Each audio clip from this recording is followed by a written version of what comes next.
I still remember reading chapter 352, Chihiro against the Alliance. My god, that was perfection. Then again, that doesn't nearly compare to the whole Catfish arc 100 chapters before. I'm surprised that the anime adaptation hasn't really tried to butcher anything. It's really tried to adapt everything. But I mean, I'm glad that I can say that I was there from day one, because of course, this was something that was supposed to always be happening. That man is just completely Zoro-coded. Okay.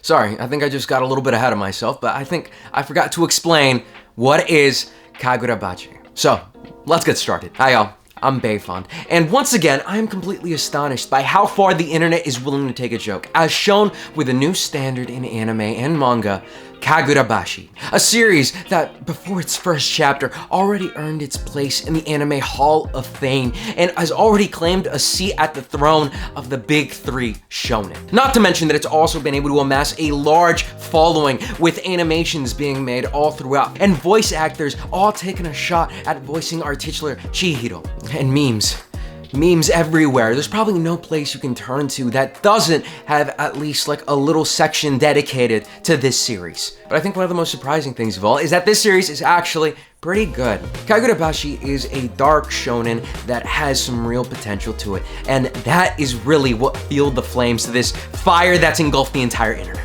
Starting off as a story about a father and son, with the father being a completely eccentric man that talks to goldfish and makes swords, and the son being more of a down-to-earth realist kind of guy, to then becoming a brutal action series that has blood and gore and amazing visuals. The first chapter alone would probably sell any normal person that's just interested in reading a new manga, but these normal reviews about this series being good, or maybe the potential future for shonen manga, just really got blown out of proportion because of that leak. Yeah, the internet had the entire first chapter in full display, ready to be consumed well before the manga officially came out. And word of mouth, or should I say word on form, really spread everywhere. I mean, this caught everyone's attention, especially here in the West. And you can't say that this is some guerrilla marketing tactic that Shonen Jump's been implementing. No, this was just a plain and simple leak, one that would have completely unknown repercussions. I mean, I can say that I feel kind of bad for the author right now,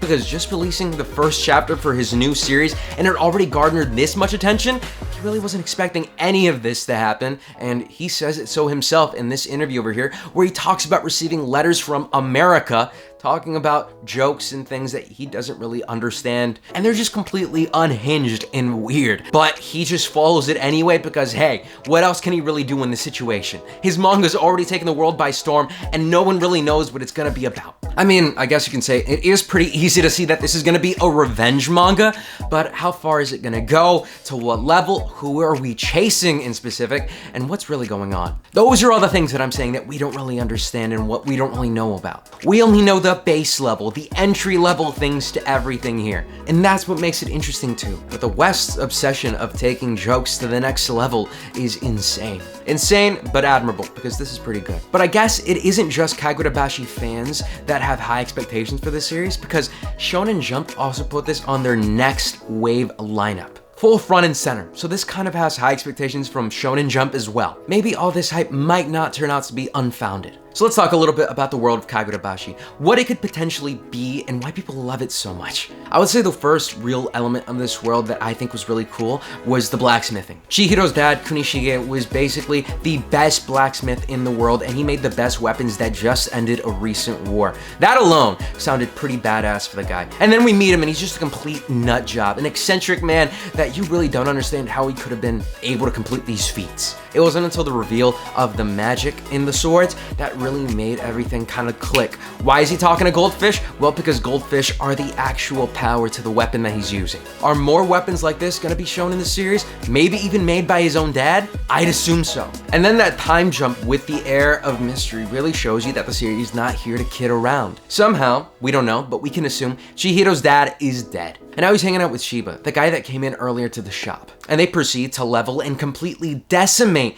a gang. Pretty cool stuff, and they don't hold back with the brutality on things. I mean, for me, this chapter felt like, what if Ed from Full Metal Alchemist was willing to cut a bitch? Would have had a more fun time, I can say that. Again, I can say that I was pretty impressed by the first chapter. I would say that I really wasn't expecting anything of quality when jumping in, because I thought people were just joking around about this series. But like a drunken game of telephone, the compliments this series has received just became completely distorted and became completely different beast on its own right. Hype of the levels that we've never seen for a first chapter of any series. As of right now, I think there's a large portion of people that unironically believe that this series has an anime slated for release and that this thing has been going on for years on end. And I get it, because I don't think the high quality memes and everything that's been coming out really speak to what's out right now. I mean, really, there has to be some level of dedication if people are willing to make animations for the first chapter of a manga. But yeah, as you can see, the glazing has just been continuing with beautiful animations like the one right behind me and the one that I can show you right here. You can't even make this stuff up. You've got these voice actors coming in to voice this character that they don't even know the motivation of. But it's gotten so many AMVs in so little time that other series that just hit the mainstream haven't received in months. What can I say? At the very least, this community is diehard. Wouldn't it be funny if like a week from now, everyone forgets about this series and it just kind of falls off the face of the earth?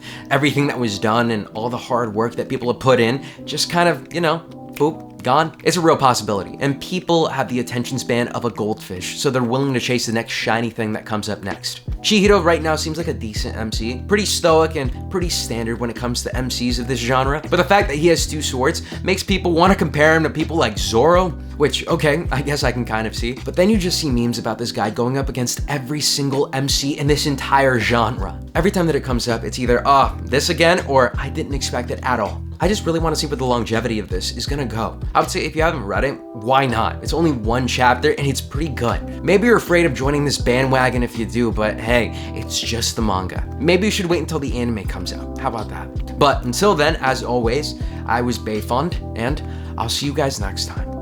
Peace.